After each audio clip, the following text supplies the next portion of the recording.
ஒரே தலைவர் சமரசமற்ற போராளி டாக்டர் ஐயா அவர்கள் உரையாற்றுவார்கள்.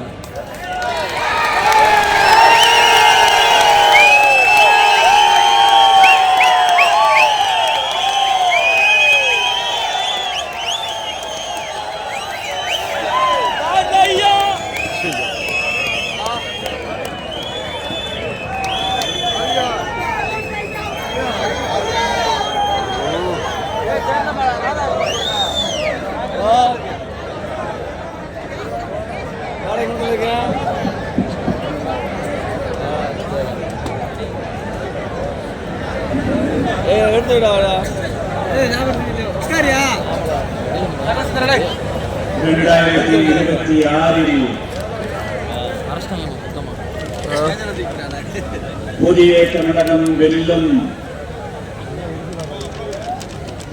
என்ற முழக்கத்தோடு இன்று நடைபெறுகின்ற புதிய தமிழகம் கட்சியினுடைய 7வது மாநில மாநாட்டில் தமிழ்நாட்டினுடைய அனைத்து மாவட்டங்களிலே இருந்தும் திரளாக கலந்து கொண்டிருக்கக்கூடிய அன்புள்ளம் கொண்ட தேவேந்திர சமுதாயத்தினுடைய தாய்மார்களுக்கும் சகோதரிகளுக்கும் இளைஞரின் நண்பர்களுக்கும் பெரியோர்களுக்கும் இந்த மாநாடு இவ்வளவு வெற்றிகரமாக அமைந்ததற்கு கடந்த 9 மாத காலத்திற்கு மேலாக நான் கிராமந்தோறும் சுற்றுப்பயண நிகழ்ச்சிகளை ஏற்பாடு செய்த நேரத்திலும்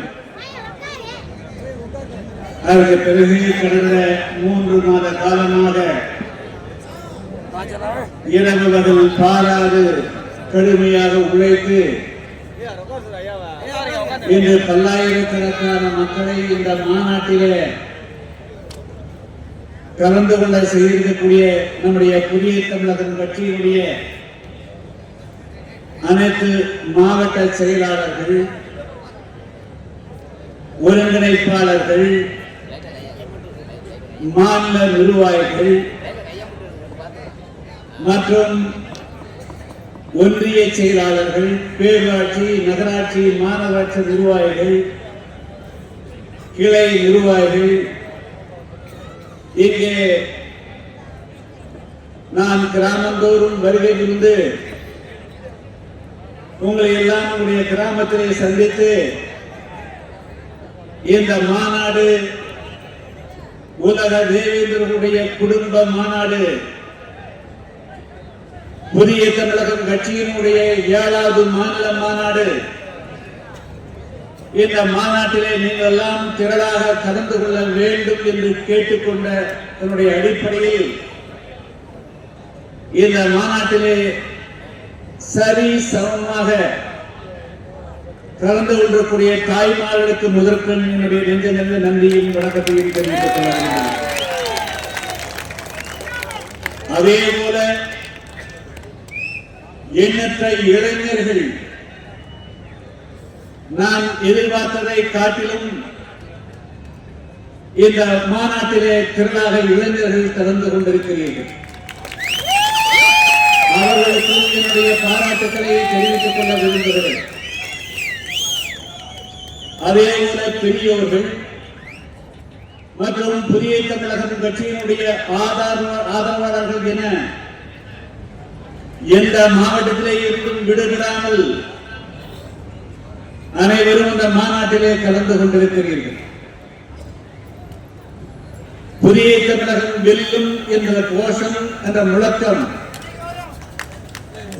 அதனுடைய பொருள் என்ன என்பதை நீங்கள் தெரிந்து கொண்டு நாம் எதை நோக்கி பயணிக்க வேண்டும் என்பதனுடைய குறியீடாக கொடுக்கப்பட்டிருக்கக்கூடிய அந்த மாநாட்டினுடைய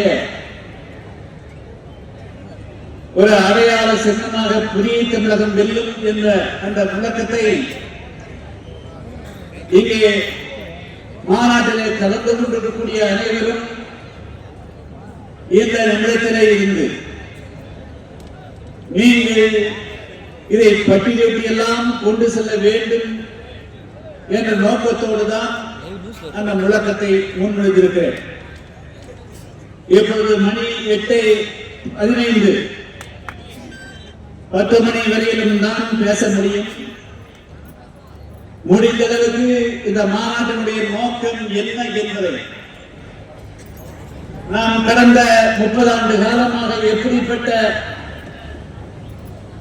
கஷ்டங்களையும் நஷ்டங்களையும் கடந்து இந்த நிலைக்கு வந்திருக்கிறோம் என்பதை பற்றி உங்களிடத்திலே நான் முடிந்த அளவுக்கு நிச்சயம் எடுத்து சொல்வேன். நான் பேசிய பிறகு ஏறக்குறைய 36 தீர்மானங்கள், அனைத்தும் முத்தான தீர்மானங்கள். அந்த தீர்மானங்கள் தான் நம்முடைய புதிய தமிழகம் கட்சியினுடைய இளைஞர்களுக்கு ஒரு வழிகாட்டி கையேடாக நாளை முதல் இருந்திட வேண்டும் என்ற அடிப்படையில் ஏறக்குறைய 1 வார காலத்துக்கு மேலாக அமர்ந்து இந்த தீர்மானம் வடிவமைக்கப்பட்டிருக்கிறது. எனவே நம்முடைய இளைஞர்கள் நான் இந்த தீர்மானத்தை படிக்கின்ற வரையிலும் அமைதியாக நீங்கள் அமர்ந்திருக்க வேண்டும். இங்கே எனக்கு முன்பு நம்முடைய மாவட்ட செயலாளர்கள் பலரும் உரையாற்றினார்கள், மாநில நிர்வாகிகளும் உரையாற்றினார்கள். நான் எல்லோரையும் பேசவிட வேண்டும் என்பதுதான் என்னுடைய ஆவல். ஆனால் 10 மணிக்கு மேலாக பேசுவதற்கு அனுமதி இல்லை. அது தேவையில்லாமல் ஒரு சட்ட சிக்கலை உருவாக்க வேண்டாம் என்ற அடிப்படையில் நான் உங்கள் அனைவரும் சார்பாகவும் பேசுகிறார்கள் நீங்கள் எண்ணிக்கொண்டு நம்முடைய மாவட்ட நிர்வாகிகள் இந்த மாநாட்டை வெற்றிகரமாக ஆக்கித்தார்கள் என்று அன்போடு கேட்டுக்கொள்கிறேன். இந்த மாநாட்டினுடைய வெற்றி எதிலே அடங்கியிருக்கிறது என்று சொன்னால், இங்கே நம்முடைய மாநில நிர்வாகிகளான மகளிரையை சேர்ந்தவர்கள் சரஸ்வதி அவர்கள், அதே போல காளீஸ்வரி, முத்துலட்சுமி மற்றும் சங்கர்குரு உள்ளிட்டோர் நம்முடைய கட்சியினுடைய நோக்கம் என்பதை கோடிட்டு காட்டினார்கள். நாம் எப்படிப்பட்ட பாதைகளை கடந்து வந்திருக்கிறோம் என்பதையும் சுட்டிக்காட்டினார்கள். எனவே அதையெல்லாம் நீங்கள் மனதிலே உள்வாங்கிக் கொள்ள வேண்டும் என்று கேட்டுக் கொள்கிறேன். என்று சொன்னால், குறிப்பாக நம்முடைய புதிய தமிழக கட்சியினுடைய இளைஞர்கள், பெரியோர்கள் நாம் பல கருத்துக்களை லட்சியங்களை உள்வாங்குவதற்கு பல நேரங்களிலே சங்கடப்படுகிறோம். அப்படி சங்கடப்படக்கூடாது. நாம் 2026ஆம் ஆண்டிலே வாழ்ந்து கொண்டிருக்கிறோம். ஒரு காலத்தில் வேண்டும் என்று சொன்னால், நமக்கு எதிராக நடந்த வன்கொடுமைகளை, நமக்கு எதிராக நடந்த தீண்டாமை கொடுமைகளை, சமூக கொடுமைகளை எதிர்ப்பதற்கு ஆயுதங்கள் தேவைப்பட்டிருக்கலாம். ஆனால் அந்த ஆயுதங்கள் 2026 தேவைப்படாது, தேவைப்படக்கூடாது. அதற்கு பதிலாக அறிவாயுதத்தை எடுத்திட வேண்டும், அன்பாயுதத்தை எடுத்திட வேண்டும் என்பதற்காகத்தான் உங்களிடத்திலே சில முக்கியமான கருத்துக்களை சொல்லிக்கொள்ள விரும்புகிறேன். கடந்த 9 மாத காலமாக இந்த மாநாட்டை எப்படியும் வெற்றிகரமாக ஆக்க வேண்டும் என்று சொன்னால், இப்பொழுதெல்லாம் அரசியல் கூட்டங்கள் எப்படி கூட்டப்படுகின்றன?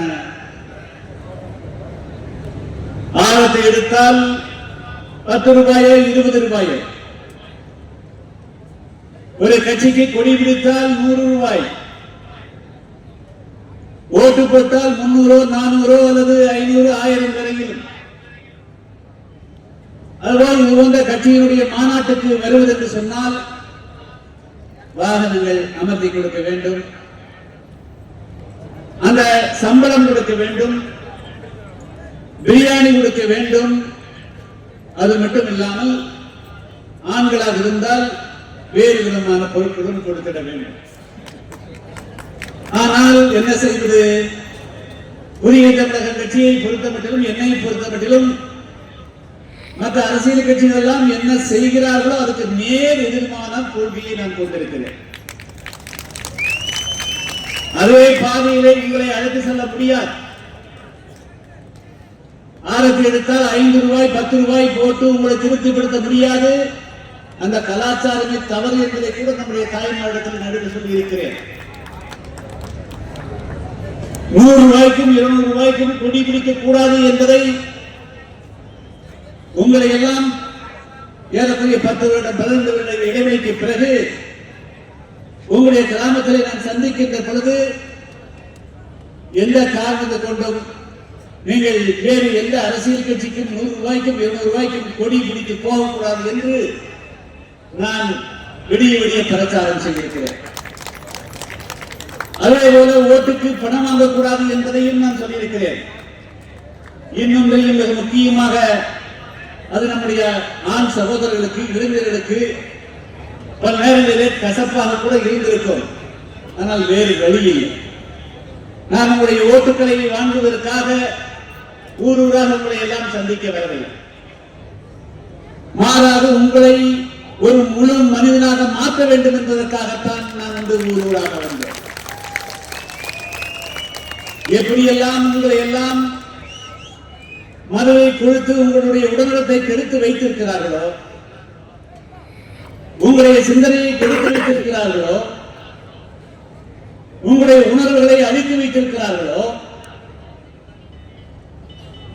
உங்களுடைய உரிமைகளை எல்லாம் பறித்து வைத்திருக்கிறார்களோ, உங்களை பிரஞ்சரித்து வைத்திருக்கிறார்களோ, உங்களுடைய பலத்தை புரியாமல் உங்களை அமைக்க வைத்திருக்கிறார்களோ, அதிலிருந்து விடுதலை செய்ய வேண்டும் என்பதற்காக தான் உங்களை எல்லாம் கிராமத்தோடு நோக்கி பார்க்கவில்லை.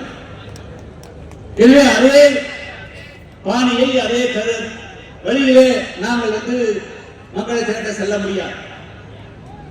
பல பேர் எங்களுக்கு வாகனம் கொடுப்பதற்கு கூட பல பேர் முன்வந்தார். நான் அந்த மாநாட்டை நடத்துவதற்கு முன்பாக நம்முடைய மாவட்ட நிர்வாகத்திலே, ஒன்றிய நிர்வாகத்திலே 2-3 முக்கியமான கட்டளைகளை இருக்கும். அது எல்லோருக்கும், நம்முடைய தாய்மார்களுக்கும் பெரியவர்களுக்கும் தெரிந்து கொள்ள வேண்டும் என்பதை நான் அந்த நேரத்திலே வலியுறுத்த கடமைப்பட்டது. எந்த அரசியல் கட்சியுடைய வீட்டிலேயும் நீங்கள் சென்று அவரிடத்திலே சென்று நீங்கள் வந்து உதவியை கேட்கக்கூடாது. என்று சொன்னால் கடந்த காலங்களில் தெரிந்தோ தெரியாமலோ நீங்கள் செப்டம்பர் மாதம் 11ஆம் தேதி பரமக்குடி செல்வதற்காக ஒரு வாகனத்திற்காக சென்றிருப்பீர்கள். அதையே அவர்கள் முதலீடாக வைத்துக் கொண்டு தேர்தல் நேரத்தில் உங்களை அவர்களுக்கு விசுவாசிகளாக மாற்றி விடுகிறார். அதே போலதான் இப்பொழுதும் புதிய தமிழக கட்சிக்கு நாங்கள் செல்ல வேண்டும், எங்களுக்கு 5 வாகனம் கொடு, 10 வாகனம் கொடு, 5000 கொடு, 10,000 கொடு என்று கேட்கின்ற பொழுது அவர்கள் கொடுக்க முன் வருவார்கள். நாளை என்ன செய்வார்கள்? தேர்தல் வந்தவுடன் உங்களை தனிப்பட்ட முறையிலே பேசுவார்கள். அந்த 5000 கொடுத்தேன், 10,000 கொடுத்தேன், 20,000 கொடுத்தேன் என்று உங்களை சொல்லாமல் சொல்லி நாம் என்ன லட்சியத்துக்காக போராட வேண்டுமோ அந்த லட்சியத்திலிருந்து உங்களை விலக்கி வைக்கின்றார். எனவேதான் நம்முடைய தாய்மாரிடத்தில் நாம் கிராமத்திலே பேசுகின்ற பொழுது என்ன கஷ்டப்பட்டாலும் உங்களுடைய கிராமத்தில் இருந்து நீங்களாக வாகனம் பிடித்து வாருங்கள். அந்த நேரத்தில் நம்முடைய தாய்மார்கள் சொல்வது உண்டு, எங்களுக்கு வாகனங்களை அனுப்பி வையுங்கள். நான் இப்பொழுது சொல்லியிருக்கிறேன், நாங்கள் வாகனங்கள் அமர்த்தி கொடுப்பதற்கு எங்காவது நாங்கள் வந்து சட்டவிரோதமாக குவாரியை நடத்திக் கொண்டிருக்கிறோமா? மணல் குவாரிகளை நடத்திக் கொண்டிருக்கிறோமா? நான் 1996 2001 சட்டமன்ற உறுப்பினராக இருந்த நேரத்தில், அது 2011-14 இருந்த 5 ஆண்டு காலத்தில் எந்த இடத்தில் இந்த ஓட்டப்படாத சட்டமன்ற தொகுதியில் ஏதாவது ஒரு பிடி மண் இயற்கை வளத்தை நான் எடுத்ததாக யாராவது சொல்ல முடியுமா? ஏதாவது ஒரு சட்டவிரோதமான செயலில் ஈடுபடுவதாக சொல்ல முடியுமா? கடந்த 30 ஆண்டு கால அரசியல் வரலாற்றில் ஏதாவது விதிமுறைகளுக்கு மாறாக புதிய தமிழகம் கட்சியினர் ஈடுபட்டதை அனுமதித்தது என்று யாரால் சொல்ல முடியும்? எனவே தமிழகத்தினுடைய அரசியல் வரலாற்றில் முக்கியமான கருத்தை சொல்ல விரும்புகிறேன். அன்புள்ள கொண்ட தாய்மார்களே, சகோதரிகளே, இளைஞர் நண்பர்களே, இன்னைக்கு தமிழ்நாட்டில் இந்த 30 வருஷத்துல எத்தனையோ அரசியல் கட்சிகள் தோல்வித்து அவர்களெல்லாம் காணாமல் போய்விட்டது. ஆனால் ஒரு சட்டமன்ற உறுப்பினராக கூட இல்லாமல், ஒரு நாடாளுமன்ற உறுப்பினராக கூட இல்லாமல் என்னை நம்பி இந்த பல்லாயிரக்கணக்கான பேர் கூடியிருக்கிறது என்று சொன்னால் அதற்கு காரணம், ஒரு முக்கியமான காரணம், நானும் நம்முடைய கட்சியை சார்ந்தவர்களும் நம்முடைய கட்சியினர், ஒட்டுமொத்த கட்சியினரும் எந்த நேரத்திலும் உங்களை விட்டுக் கொடுக்காதவர்களாக வாழ்ந்து கொண்டிருக்கிறோம். சமரசமற்றவர்களாக வாழ்ந்து கொண்டிருக்கிறோம். 1996 2009 சட்டமன்ற உறுப்பினராக வந்த நேரத்தில் அதைத்தான் சங்கரவர்கள் கூட கோடிட்டு காட்டினார். இன்னும் இருந்தது போல அந்த அரசியல் சூழ்நிலை இல்லை. அன்று ஒடுக்கப்பட்ட மக்களுக்கு சட்டமன்றத்திலே குரல் கொடுப்பது என்று சொன்னால் ஒரே குரல், அது புதிய தமிழக கட்சியில் கூட நம்முடைய குரல் தான். அன்று நான் ஏதாவது ஒரு விஷயத்தில் சமரசம் செய்திருந்தால் அது எத்தனையோ சலுகைகளை பெற்றிருக்க முடியும். ஆனால் நம்முடைய வாழ்நாளிலே நான் அது போன்ற ஒரு தவறை செய்வதற்கு என்றுமே எண்ணீதும் இல்லை, எண்ண போவதும் இல்லை. என்னை தொடரக்கூடியவர்கள் அப்படி இருக்கக்கூடாது என்ற அடிப்படையில் தான் நான் நம்முடைய புதிய தமிழக கட்சியுடைய நிர்வாகிகளையும் நடத்து வருகிறேன். எவ்வளவோ சந்தர்ப்பங்கள், ஒன்றா இரண்டா, 1998 முதல் 2001 வரையிலும் மாஞ்சோலை தேயிலை தோட்ட தொழிலாளர்கள், தமிழ்நாட்டில் இருக்கக்கூடிய 10 லட்சத்துக்கு மேற்பட்ட தேயிலை தோட்ட தொழிலாளர்களுடைய உரிமைக்காக, அவர்களுடைய சம்பள உயர்வுக்காக எவ்வளவு பெரிய போராட்டத்தை நடத்துகிறோம். இருக்கக்கூடிய பெரும்பாலான இளைஞர்கள் எல்லோருமே ஒரு 35 வயது 40 வயதை தொட்டவிருந்த காரணத்தினால பல பேர் அப்பொழுது பிறந்திருக்க மாட்டீர்கள். அது 4 வயதோ 5 வயதோ 3 வயதோ இருந்திருப்பீர்கள். அந்த தமிழ்நாடு நில் என்றால் நிற்கும், நட என்றால் நடக்கும், ஓடு என்றால் ஓடும். அதுதான் புதிய தமிழகம். அது அன்று மட்டுமல்ல, இனிமேலும் புதிய தமிழகம் கட்சி தென் தமிழகத்திலே நட என்று சொன்னால் நடக்கும், நின்ற தினம் நிற்கும். 2026 சட்டமன்ற தேர்தலில் நாம் வைத்ததுதான் சட்டம். நாம் தான் அதிகாரத்துக்கு வர வேண்டும். ஆட்சி மாற்றத்தை தீர்மானிக்கக்கூடியவர்களும் நாம் தான் என்பதை நீங்கள் உள்ளத்திலே மனதில் வைத்துக் கொள்ளலாம். எனவே இதெல்லாம் எப்படி சாத்தியமாக? அதுக்கு காரணம் உண்டு. அதைத்தான் நம்முடைய தேவேந்திர சமுதாயத்தினுடைய இளைஞர்கள் தாய்மார்கள் சொல்லிக் கொள்ள விரும்புவது, நாம் குறுகிய நோக்கத்தோடு எந்த காலத்திலும் செயல்படக்கூடாது. பரந்த மனப்பான்மையோடு இருந்திட வேண்டும். நம்மை பற்றியே 24 மணி நேரம் நினைத்துக் கொண்டு இருக்கக்கூடாது. நம்முடைய குடும்பத்தை பற்றியே நினைத்துக் கொண்டிருக்கக்கூடாது. இந்த சமுதாயம் ஒட்டுமொத்தமாக முன்னேற வேண்டும், வாழ வேண்டும், வளர வேண்டும் என்ற பரந்த மனப்பான்மையோடு இருந்தது. அந்த மனப்பான்மை இருந்தால், அப்படி செயல்பட்டால்,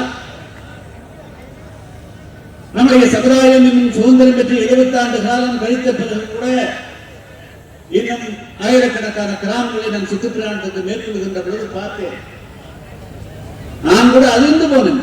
நாம் ஏறக்குறைய பல கிராமங்களுக்கு 5 வருடம் 10 வருடங்கள் 20 வருடம் எடுத்து போகிறேன். ஏன் இதற்கு பிறகு எத்தனையோ ஆட்சி மாற்றங்கள் நடந்திருக்கிறது.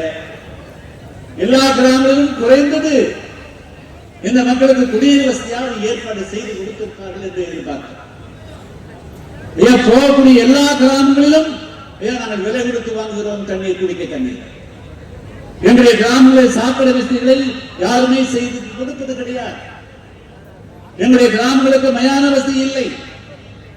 எங்களுடைய தெருசாலைகள் போடப்படுவது இல்லை. இதெல்லாம் ஏன் வருது? என்ன காரணத்தால? நாம் மற்றவர்களை மட்டுமே குறை சொன்னால் சரியாக இருக்க முடியுமா? யானை எப்படி தன்னுடைய பலத்தை அறியாமல் ஒரு பாகனுக்கு அடிமைப்பட்டு அது வீதி வீதியாக சென்று யாசனம் கேட்கிறதோ, அது போல நம்முடைய தேவேந்திர சமுதாயத்தினுடைய தாய்மார்களும் இளைஞர்களும் பெரியோரும் உங்களுடைய வாக்குப்பதம் என்ன என்பதை தெரிந்து கொள்ளாமல் இருப்பதுதான் நம்முடைய எல்லா விதமான அவலங்களுக்கும் காரணம். மிக முக்கியமான காரணம். நான் ஏன் நீங்கள் எல்லாம் ஒன்றுபட இன்னைக்கு எதுக்கு உலக தேவேந்திரர்கள் ஒருங்கிணைய வேண்டும் என்று சொல்கிறேன் என்று சொன்னால், இன்னும் மற்ற சமுதாயங்களை போல நாம் அரசியல் விழிப்புணர்வு பெற கிராமத்திலே தேவேந்திர வேளாண் சமுதாயத்தினுடைய உறவின் முறை என்று ஒரு போர்டை பார்க்கிறேன். ஆனால் அரசியல் தெளிவில்லை, வெறும் சாதியாக இருக்கிறீர்கள். அதற்கு பிறகு பல கட்சியினுடைய தொண்டுகளை தோல்வியில் இருப்பதை நான் பார்க்கிறேன். அது என்ன பிரயோஜனம்? நீ வெறும் சாதியா இருந்து உன்னுடைய அரசியல் சக்தியை நீ பயன்படுத்தி நீ அதிகாரத்துக்கு வர முடியாது. பல கிராமங்களுக்கு போற இந்த கிராமத்தில் உங்களுடைய ஓட்டு என்ன என்று கேட்டால், நாங்கள் 2000 பேர் இருக்கிறோம். ஊராட்சி மன்ற தலைவர் யார் என்று கேட்டால் 10 குடும்பங்கள் இருக்கக்கூடியவரை ஊராட்சி மன்ற தலைவராக இருக்கிறார். சரி, அந்த விசுவாசத்தாவது அந்த ஊராட்சி மன்ற தலைவர் உங்களுடைய கிராமங்களுக்கு ஏதாவது நன்மையை செய்திருக்கிறார் என்று சொன்னால் இல்லை. சட்டமன்ற உறுப்பினர்கள் யாராவது நம்முடைய கிராமங்களுக்கு மீண்டும் திரும்பி பார்த்தார்கள் சொன்னால் இல்லை. மற்ற சாதிக்காரனாக விட்டு ரிசர்வ் தொகுதியில ஒதுக்கப்பட்ட தொகுதியில வெற்றி பெற்று செல்லக்கூடிய இந்த சமுதாயத்தை சார்ந்தவனும் கூட இந்த கிராமங்களுக்கு வருதில்லையே. சரி, இப்படியே இருக்கலாம். அப்ப எப்பொழுதுதான் இந்த சமுதாயத்துக்கு விடிவுகாலத்தை உண்டாக்குவது? இதுதான் நீங்க நம்முடைய இளைஞர்கள் ஏன் வெறும் தேவேந்திர வேளாளராய் இருந்தால் மட்டும் உன்னையும் பாதுகாத்துக் கொள்ள முடியாது, உன்னுடைய குடும்பத்தையும் பாதுகாத்துக் கொள்ள முடியாது, இந்த சமுதாயத்தையும் பாதுகாத்துக் கொள்ள முடியாது.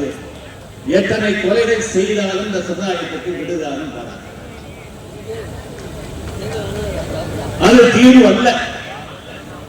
என்ன தீர்வோ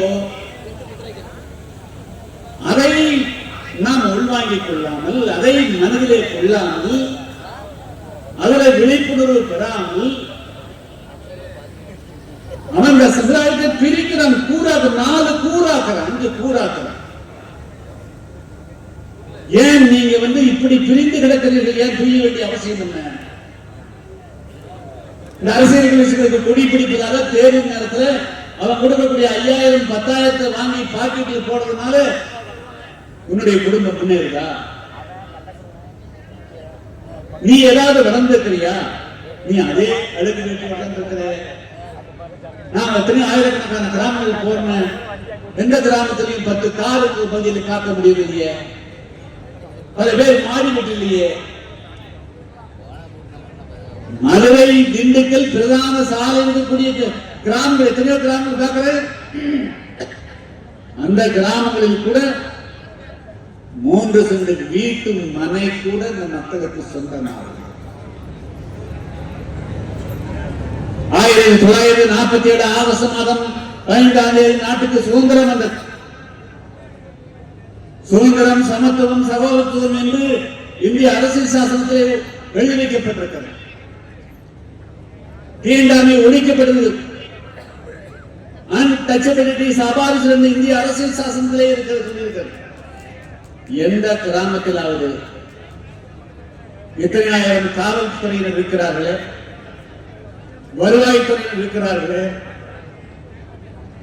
சட்டமன்ற உறுப்பினர்கள், நாடாளுமன்ற உறுப்பினர்களே, எங்காவது ஒரு தீண்டாமை கொடுமை இருந்தால் இந்த நாட்டினுடைய சட்டப்படி நடக்க வேண்டியவர்கள், இந்த மக்களுக்கு பாதுகாப்பு அளிக்க வேண்டியவர்கள் எங்காவது ஓரிடத்துல அவர்கள் உனக்கு பக்கபலமாக இருந்திருக்கிறாங்க,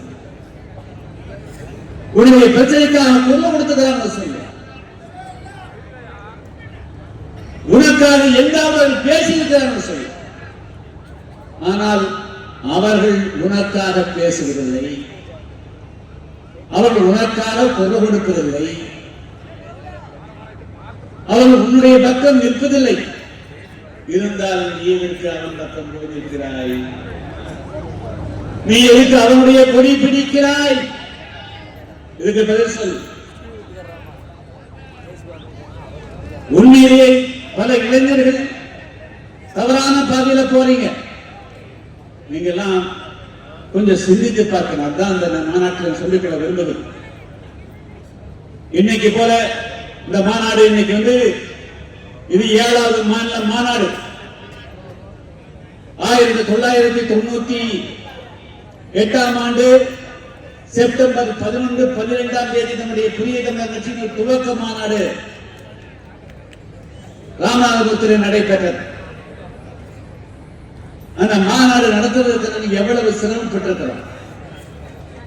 அந்த மாநாட்டுக்கு வரக்கூடியவர்கள் எவ்வளவு பெரிய பாதிப்புக்கு ஆளானார்கள். இதுபோல ஒவ்வொரு போராட்டம், ஒவ்வொரு மாநாடு, ஒவ்வொரு கூட்டத்தையும் நாங்கள் போர் புரிந்ததை போல ஒரு கிராமத்துக்கு நாம் உள்ள போயிட்டு வெளியே வருகின்ற வரையிலும் அது நிம்மதியாக வெளியே வர முடியுமா என்ற கேள்விதான் இருந்தது. அதையெல்லாம் பல பேர், பல இளைஞர்கள் இன்னும் நம்முடைய கட்சியினுடைய வரலாற்றை புரிந்து கொள்ளவே இல்லை. டாக்டர் கிருஷ்ணசாமி நேரா இந்த மேடையில் இப்படி உட்கார்ல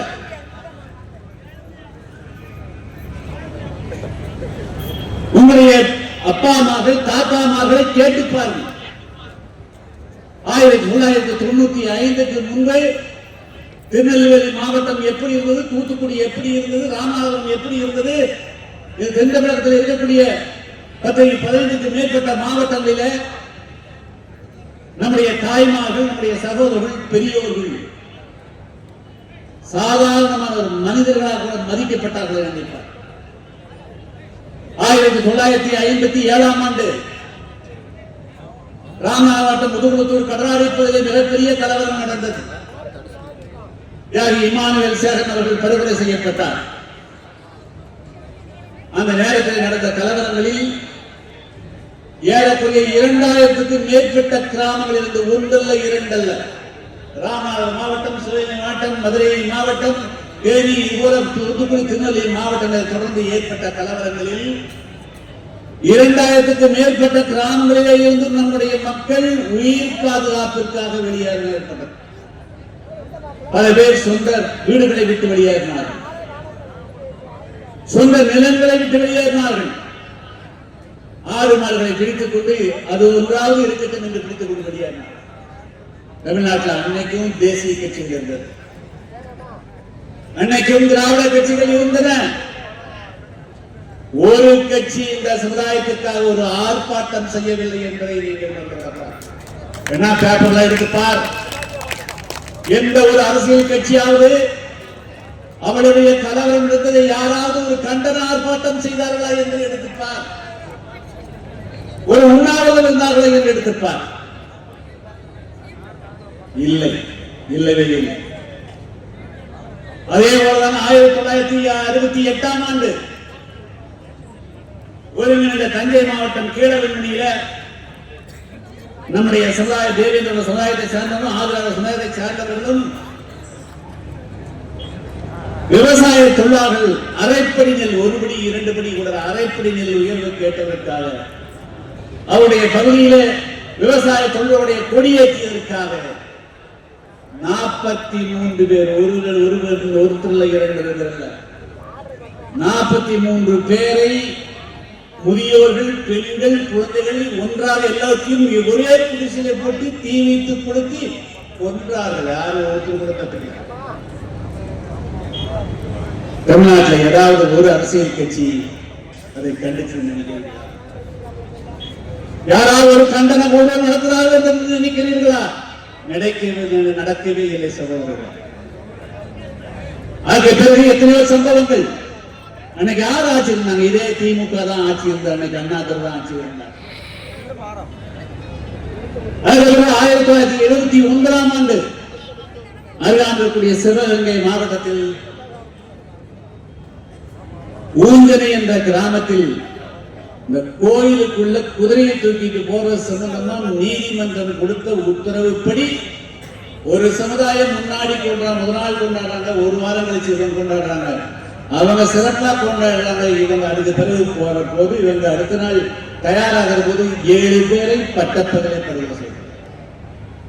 யாரும் கண்டிக்கவில்லை, எந்த அரசியல் கட்சியும் கண்டிக்கவில்லை. அன்னைக்கு கட்டி தட்டி கேட்கறதுக்கு நம்முடைய சமுதாயத்தில சட்டமன்ற உறுப்பினர்கள் இருந்தார்கள். ஆனால் அவர்கள் வேறு வேறு அரசியல் கட்சியினுடைய அடிமைகளாக இருந்தார். இது போலதான் 1980ஆம் ஆண்டு இன்றைய தென்காசி மாவட்டம், அன்றைய திருநெல்வேலி மாவட்டம் புனியங்குடிய ஐயாபுரம் என்ற கிராமத்தில் அதேபோல 5 பேர் தீயிட்டு கொடுக்கப்பட்டார்கள். இதே தென்காசி மாவட்டம் அங்கே மீனாட்சிபுரம் என்ற பகுதியில ஒரு கோவிந்தன் என்ற ஓட்டுநர் இன்னொரு சமுதாயத்தினுடைய பெண்ணோடு காதல் கொண்டு 2 பேரும் போயிடறாங்க. அவர்கள் ஊருக்கு திரும்ப முடியவில்லை. அவர் கேரளா சென்று ஒரு மதம் மாறுகிறார். அதுக்கும் பிறகு முடியவில்லை. அன்றைய காலகட்டங்களில் இருந்த நம்முடைய மக்களுக்கு இருந்த ஒரே தீர்வு, நாங்கள் இந்த சமுதாயத்தில் எதற்காக நல்லா தெரிஞ்சுக்கணும். நம்முடைய இளைஞர்கள் 1985, 89, 90 வெல்லும் 93, 95 வரையிலும் எத்தனையோ படித்தவர்கள் தங்களுடைய அடையாளங்களை எல்லாம் மறைத்துக் கொண்டு ஒரு பள்ளிக்கூடத்தில் எத்தனை பேர் நம்முடைய நீங்க எல்லாம் பள்ளிக்கூடத்தில் சாதியை சொல் என்று வேண்டும் என்ற அந்த ஆசிரியர் உங்களை எழுப்பி கேட்பார், நீ எஸ்சி தான் என்று சொல்லுங்க. எவ்வளவு பேர் தலை விழுந்து எஸ்சி என்று சொல்வதற்கு நீங்கள் எழுந்திருப்பதற்கு எவ்வளவு அவமானப்பட்டிருப்பீர்கள் தெரியும். அன்னைக்கு இருந்த ஒரே தீர்வு நாங்கள் மதம் மாறி செல்வது என்றுதான் அன்னைக்கு நம்முடைய மக்களுக்கு தெரிந்த ஒரே தீர்வு. இதே போன்ற நிலைதான் 1995ஆம் ஆண்டு கொடியங்குளம் சம்பவத்துக்கு பிறகு நான் நேரடியாக கோயம்புத்தூரில் இருந்து கொடியங்குளம் சென்றேன். இரவு 10 மணிக்கு தகவல் கிடைக்கிறது. இரவோடு இரவாக காலையில் நானே ஊட்டிக் கொண்டு காலை 11 மணிக்கு கோயில்பட்டி வந்து அது குளித்து விட்டு 12 மணி அளவில் கொடியங்குளம் சென்றோம். அதற்கு பிறகு அவற்றை எல்லாம் நீதிமன்றத்தில் தாக்கல் செய்து முதல் முறையாக தமிழகத்தினுடைய அரசியல் வரலாற்றில் ஒரு பொதுக்குழு வழக்கு நம்முடைய மக்களுக்காக போடப்பட்டது. நம்முடைய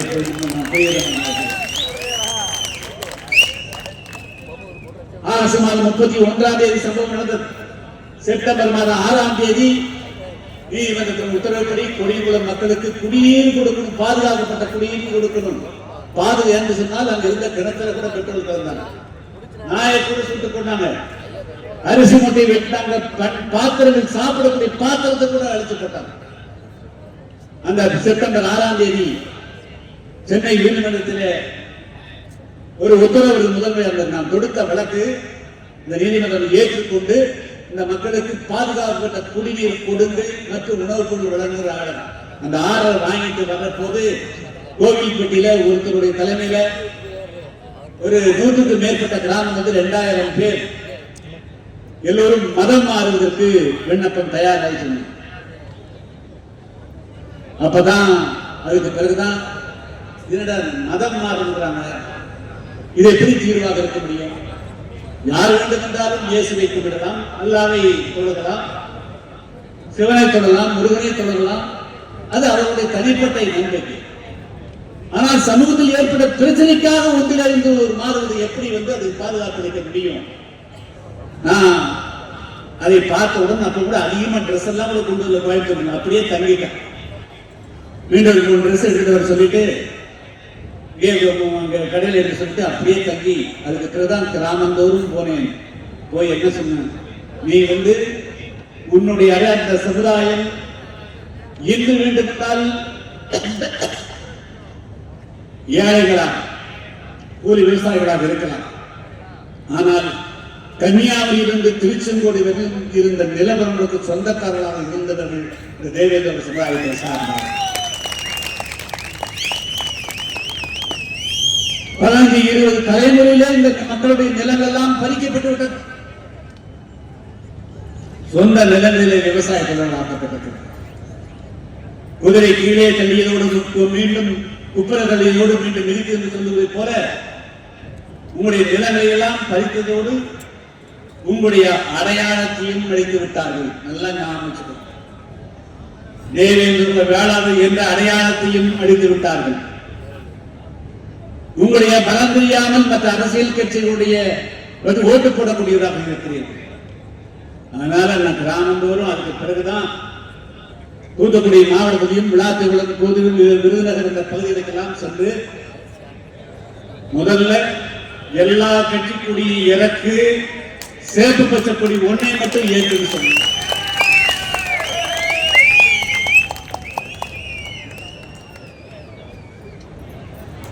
இதுதான் எல்லா விஷயங்களோட ஒரு புள்ளியில் தான் எல்லாம் இருக்கு. என்னைக்கு நீ பிற கட்சி கொடிகளை இறக்கிட்டு சேப்பு வர்ண கொடி ஏற்றினையோ அதுக்கு பிறகுதான் உன்னுடைய பலம் என்ன என்று மற்றவர்களுக்கு தெரிந்தது. அதுக்கு பிறகுதான் அடித்தால் திருப்பி அடிப்பார்கள் என்பதும் அவர்களுக்கு தெரியும்.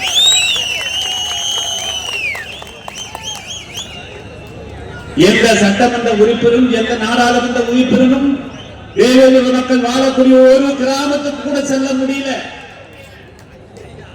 பல லட்சம் ரூபாயோடு எப்படியாவது கொடியங்குளம் மக்களை திருப்தி கொடுக்க முடியாதா என்ற நோக்கத்தோடு 2-3 அமைச்சர்கள் பெட்டி பணம் லட்சக்கணக்கான ரூபாய் எடுத்துக்கொண்டு கொடியங்குளம் போனார்கள். அந்த கொடியங்குளம் மக்கள் உள்ளே இருக்கிறார். அதே போல அன்றைய முதல்வராக இருந்த ஜெயலலிதா அவர்கள் இந்த மக்களுக்கு ஏதோ தவறு நடந்திருக்கிறது, அவர்களை எப்படியாவது சரி செய்ய வேண்டும் என்ற நோக்கத்தோடு வேலை செயல்படுத்தலை துவங்கி 10 கிராமங்களுக்கு சுற்றுப்பிரயாணம் மேற்கொண்டார். அன்புள்ள தாய்மார்களை இளைஞர் சகோதரர்களை மனதிலே வைத்துக் கொள்ளுங்கள். அந்த 15 கிராமத்திலிருந்து ஒரு தாய்மாருக்குள் ஒரு முதலமைச்சர் வந்திருக்கிறார் என்று எட்டி பார்க்கலாம். இதெல்லாம் வரலாறுகள். இதையெல்லாம் நாம் இப்படியெல்லாம் போராடி கொண்டிருக்கின்ற பொழுது ஒருத்தர் வந்தார், எதிராக அறிக்கை கொடுத்தார்.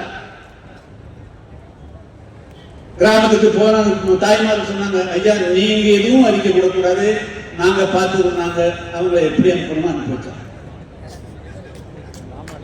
ஆனால் நல்லதையும் கெட்டதையும் நம்முடைய தாய்மார்களும் மனிதனும் நண்பர்களும் தெரிந்து கொண்டால் நமக்கு விடிவு காலம் வரும். எனவே புதிய தமிழகம் கட்சி சும்மா கட்சி சாதாரணமா ஒரு கொடியை வச்சு கட்சியை தொடங்கி இப்படி வந்ததில்லை. பல விதமான கஷ்டங்களையும் தொல்லைகளையும் துன்பங்களையும் தாங்கித்தான் இந்த நிலைக்கு வந்திருக்க. எனவே 95 எல்லா கொடிகளையும் இறக்கிவிட்டு புதிய சிறப்பு பெற்ற கொடியின் கீழ் ஒன்றுபட்ட காரணத்தினால்தான் இந்த சமுதாயத்துக்கு ஒரு பலம் வந்தது. என்ன வந்தது? பலம் வந்தது. அதே பலத்தோடு தான் 96 சட்டமன்ற தேர்தலில் போட்டியிட்டார். நான் ஒரே 1 லட்சம் ரூபாய் மட்டும்தான் செலவழித்தேன். எவ்வளவு? ஒரே 1 லட்சம். மீது அத்தனையும் செலவழித்ததும் தேர்தல் நடத்தியதும் எதுவுமே தெரியாத கொடியங்குளம் மக்கள், அதாவது ஒட்டப்படாத மக்கள் தான் அவர் தேர்தல் நடத்தி வெற்றி பெற வைத்தார். அதே வேகத்தில் தான் 1998ஆம் ஆண்டு தென்காசி நாடாளுமன்ற தொகுதியிலே போட்டியிட்டோம். 1,28,000 வாக்குகள் அன்னைக்கு நின்று அத்தனை கிராமங்களும் 1000 ஓட்டுனா 980 ஓட்டு, 20 ஓட்டு சும்மா சாதாரணமா அது ஒப்புக்காக வச்சுட்டு போட்டிக்கணும். அப்படித்தான் எல்லா கிராமங்களும் இருக்கு. அந்த ஒற்றுமையின் காரணமாகத்தான் எல்லா அரசியல் கட்சிகளும் நம்மை கண்டு பயந்தார்கள்.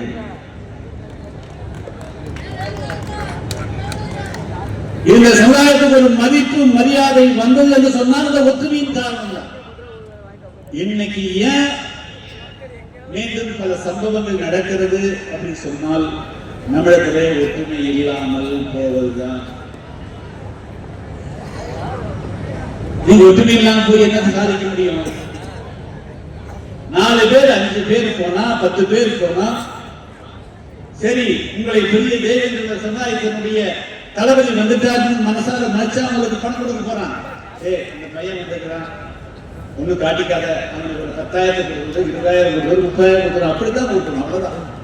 அதுக்கு மேலே உள்ளூர் உங்களை மதிக்கலாம் செய்யல. இந்த மரியாதை உங்களுக்கு வேணுமா? இந்த அவமரியாதை உங்களுக்கு வேணுமா? எதற்காக பிரிந்து நீங்கள் ஆளுக்குறை இயக்கம் வைக்கிறீர்கள்? எதற்காக இந்த இயக்கங்கள் எல்லாம் என்ன செய்திருக்காங்க? என்ன சொல்றாங்க?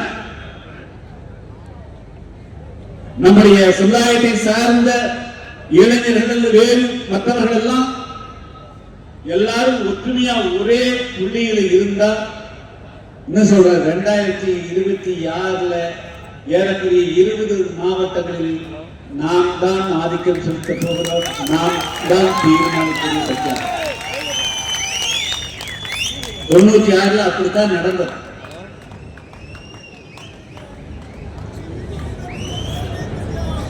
நாங்க 96 வெறும் 6 சட்டமன்ற தொகுதிகளில் மட்டும் போட்டியிட்டு மீறி எல்லா தொகுதிகளிலும் அன்றைய ஆளுங்கட்சியாக இருந்த அதிமுகவை தோற்கடியுங்கள் என்று சொன்னோம். மக்கள் அந்த கட்சி அங்க மட்டுமல்ல தமிழ்நாடு எங்கும் தோற்கடித்தார். எப்பொழுதும் சொல்றேன், 96 என்ன நிலைமை இருந்ததோ அதே போல 2026 நல்ல நிலைமை இருக்குது. புதிய தமிழகமும் நம்மோடு தோழமையோடு போட்டியிடக்கூடியவர்கள் தவிர மற்றவர்கள் இன்னைக்கு இருக்கிற ஆட்சியாளர்களை தோற்கடித்து வீட்டுக்கு அனுப்ப வேண்டும் என்பதுதான்